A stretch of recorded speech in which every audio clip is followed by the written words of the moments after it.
டே 2 இன் கோவா. இந்த வீடியோ கொஞ்சம் லென்த்தா தான் இருக்கும், அதனால ஸ்ட்ரென்த்தோட பாருங்க. சீரியஸாவே இன்னைக்கு கிளைமேட் ஏதோ பரவாயில்ல, அதனால நம்ம வெளியே சுத்தி பார்க்க வேகமா கிளம்பியாச்சு. வேகமா வெறித்தனமா வாக்கிங்ல நாங்க வந்த உடனே தான் கார்ஜி ஃபோர்ட். இங்க பாத்தீங்கன்னா நாங்க அப்படியே சுத்தி பார்க்க வந்தோம். தேனிகார நண்பர் தான் மாசா நிறைய வீடியோஸ் போட்டோஸ் எல்லாம் எடுத்துட்டு இருந்தாரு.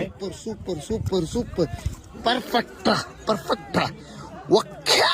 நண்பர்களே, இங்க மேல ஒரு இடம் இருந்துச்சு, அங்க போய் நின்று இந்த வியூவை பாத்தீங்கன்னா தரமா இருந்துச்சு. அப்பதான் ஒரு தரமான செயல் நடந்துச்சு. கரெக்டா அந்த இடத்துல நின்று வியூ ரசிச்சிட்டு இருந்தா ஒரு பெரிய அலை வந்து பீச்சிட்டு அடிச்சிச்சு. கடல் மாதாக்கு நம்ம மேல என்ன காண்டுன்னு தெரியல, தண்ணி தரமா அடிச்சதால் பிச்சு போட்ட கோழி மாதிரி தலைலாம் மாறிடுச்சு. அங்க இருந்து வர வழியில மார்ஷல் ஸ்பீக்கர்ல ஒரு பையா பாட்டை போட்டு சாய போட்டுட்டு இருந்தாரு. மார்ஷல் ஸ்பீக்கர்ல பாட்டை போட்டு மாஸ் பண்ணிட்டு இருக்க பையாட்ட ஒரு சாய சொன்னோம், அதை ஹாயா நம்மள்ட்ட தந்தாரு. சாயும் தரமா இருந்துச்சு. அப்புறம் பஸ்ல ஏறி கொஞ்ச நேரம் அற்புதமான ஆட்டங்கள் எல்லாம் போட்டுட்டு அடுத்த இடத்துக்கு அற்புதமா வந்தாச்சு. இங்க பாத்தீங்கன்னா வித்தியாசமா என்னென்னமோ வச்சிருந்தாங்க. இந்த கல்லெல்லாம் பாத்தீங்கன்னா அது ஏதோ இந்த கல்லாம், அது ராசி கல் எல்லாம் சொல்லுவாங்கல்ல, அந்த மாதிரி கல்லுகளாமா. அது இப்படி வாங்க போறது இல்ல, கடையை மட்டும் சுத்தி பார்த்துட்டு வந்தாச்சு, வேடிக்கை பார்த்துட்டு. அடுத்து இந்த செயின் எல்லாம் பார்த்தேன், எல்லாம் தரமா இருந்துச்சு, வாங்கலாம்னு நினைச்சேன். அப்புறம் சரி வரும்போது வாங்கிக்கலாம் அப்படின்னு சொல்லி விட்டுட்டேன். ஒரு இடத்துல போய் நின்னா இப்ப நான் தாண்டா ஊரோட டாப்ல இருக்க மாதிரி இருந்துச்சு. அந்த இடத்துல இருந்து கீழே இறங்கி போனா அந்த கடல் கிட்ட போலாம், நல்லா இருக்கும். இறங்குற வழியில தொட்டா சுருங்கி இருந்துச்சு, அதை தொட்டு பார்த்துட்டு கீழே இறங்கியாச்சு. கீழே இறங்கி போய் பார்த்தா தரமான ஒரு வியூ கிடைச்சிச்சு. அது மட்டும் இல்லாம ஒரு கிளிப் கிடைச்சிச்சு. வண்டியில ஏறின உடனே வேகமா ஒய்ப் பண்ண ஆரம்பிச்சிட்டாங்க. மத்திய மீல்ஸ் நாக் அவுட் பண்ணும்போது தான் எனக்கு ஒரு ஞாபகமே வந்துச்சு. நாங்க கோவால தங்கி இருந்த ரெசார்ட் பேரு பாம் ரெசார்ட். யாராச்சும் கோவா வந்தீங்கன்னா இந்த ரெசார்ட்ல தங்குங்க, நல்லா தான் இருக்கு. அடுத்து ஒரு பீச்சுக்கு போயிருந்தோம்.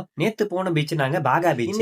ஏதோ வேற பாகத்துல இருக்க பீச்னு நினைக்கிறேன். பீச்சுக்கு வந்த உடனே எல்லாம் இன்ஜின் ஆயில்ஸா மாறிட்டாங்க. எல்லாம் ஒரு கட்டடம் கட்ட ஆரம்பிச்சிட்டாங்க. என்னால முடிஞ்சது கால் தவறி கட்டடத்துல விழுந்தது. எந்த பால்னு தெரியுதா? நேத்து ஆண்டவரா நமக்கு அமுச்சு விட்ட பால். சிறிது நேரம் கழித்து மோனிகா சாங்குக்கு ஒரு ரீல்ஸ் எடுக்கலாம் அப்படின்னு சொல்லி டான்ஸ் பிராக்டிஸ் பண்ணிட்டு இருந்தோம். ஆனா மோனிகா சாங் ஆடணுமோ இல்லையோ, அங்க போட்டாங்க ஒரு சாங், அதுக்குதான் குத்தாட்டம் போட்டுட்டே இருந்தோம்.